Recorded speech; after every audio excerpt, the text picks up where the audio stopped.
नमस्कार, मैं हूं संजय कुमार। आंगनबाड़ी विभाग में राशन वितरण को लेकर के एक मामला चल रहा है। उस मामला में क्या है आपको भी विस्तार पूर्वक जानना बहुत जरूरत है। आपको बता दूं कि टीएचआर लाभार्थियों के बीच जो ऑनलाइन राशन वितरण किया जा रहा है वो ऑफलाइन में कभी भी मान्य नहीं होगा। इसलिए नहीं होगा कि इसी बीच एफआरएस का जो मामला है वो सारे आंगनबाड़ी सेंटर पर कराया जा रहा है और जिसको लेकर के जो ऑफलाइन वाला जो व्यवस्था है उसके अनुसार जो राशन है कभी भी मान्य नहीं होगा, लेकिन ऑफलाइन वाली सिस्टम किया जा रहा है। इसलिए चूंकि अधिक राशन आंगनबाड़ी सेंटर पर उपलब्ध हो आंगनबाड़ी सेविका सहायिका के पास, फिर से बाद में इसका जो कर्मचारी है वो रिटर्न मांगा जा सके। इस बात को समझिए, पहले से आपको इस बातों को जानकारी होना चाहिए कि आपको जो पहले से अधिक राशन की व्यवस्था मतलब बाद में मांगा जाएगा आपके द्वारा, आपको क्या होगा, ये जो मांगा जो जाएगा ये बाद में क्या होगा, इस सारे के सारे राशन जो इसके अधिकारी लोग हैं ये सब घपला कर जाएंगे। ये सारे के सारे अधिकारी लोग अपने आप को इसलिए आंगनबाड़ी सेविका सहायिका को इस बीच में ला रहे हैं कि उसके द्वारा कुछ फायदे हो जाए। अगर बाद में बदनामी की अगर धब्बा लगे तो वो आंगनबाड़ी सेविका और सहायिका पर लगे। इसलिए इस चाल को सारे आंगनबाड़ी सेविका और सहायिका को समझना पड़ेगा।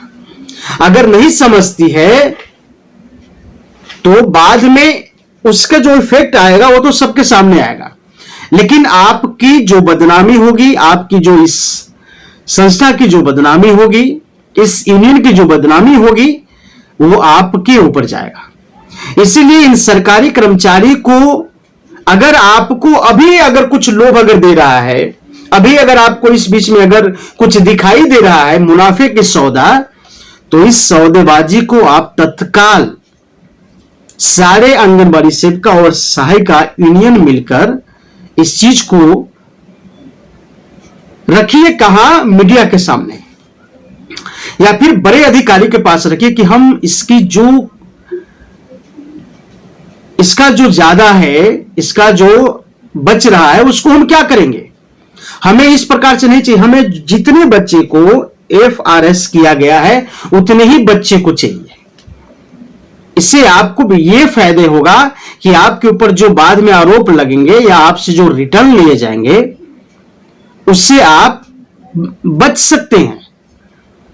और ये किसी भी कंडीशन में आपको देना ही पड़ेगा उसको, अधिकारी को।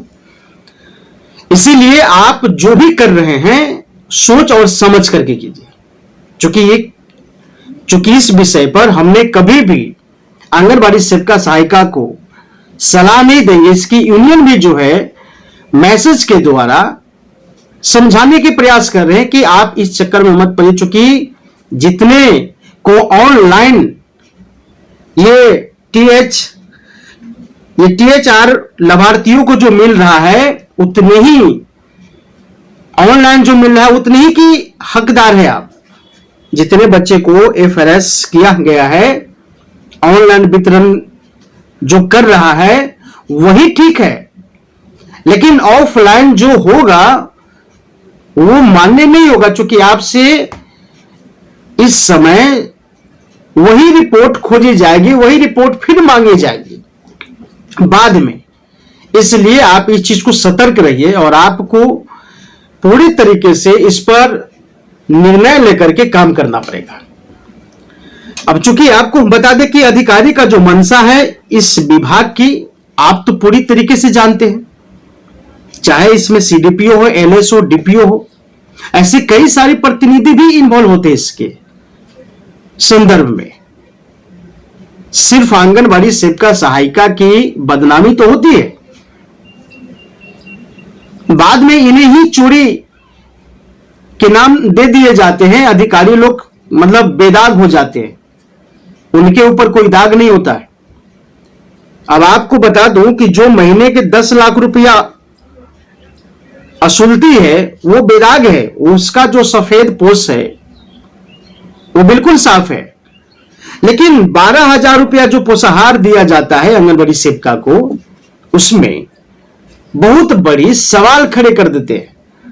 आम जनता के बीच में इन्हें ही चोर घोषित होना पड़ता है।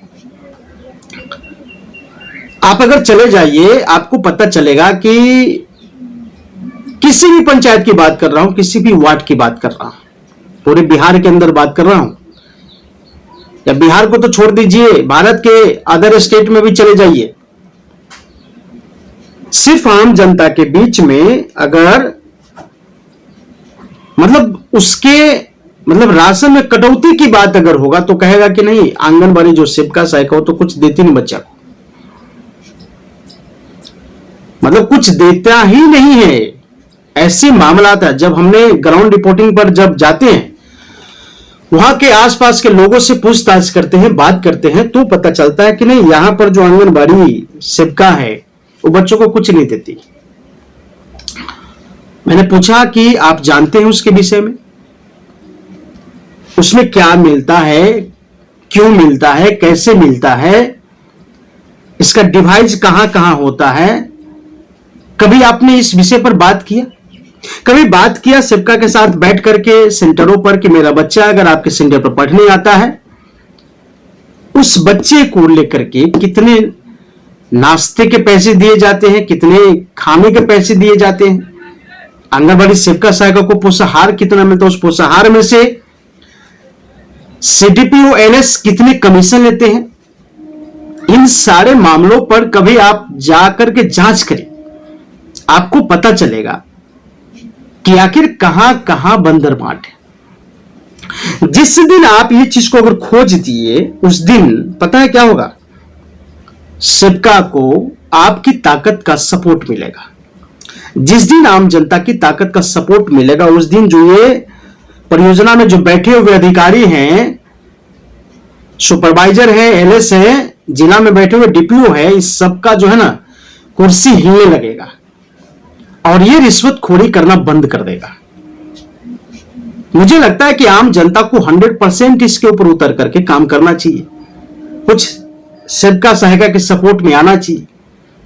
लेकिन एक ऐसी चाल चला हुआ है, एक ऐसी व्यवस्था बनाया हुआ है, एसीडीएस विभाग के अधिकारी लोग या इसके ऊपर जो निगरानी कर रहे हैं वो लोग, कि किसी भी कंडीशन में घुमा फिरा करके सेविका सहायिका को ही चोर घोषित करवा देते हैं।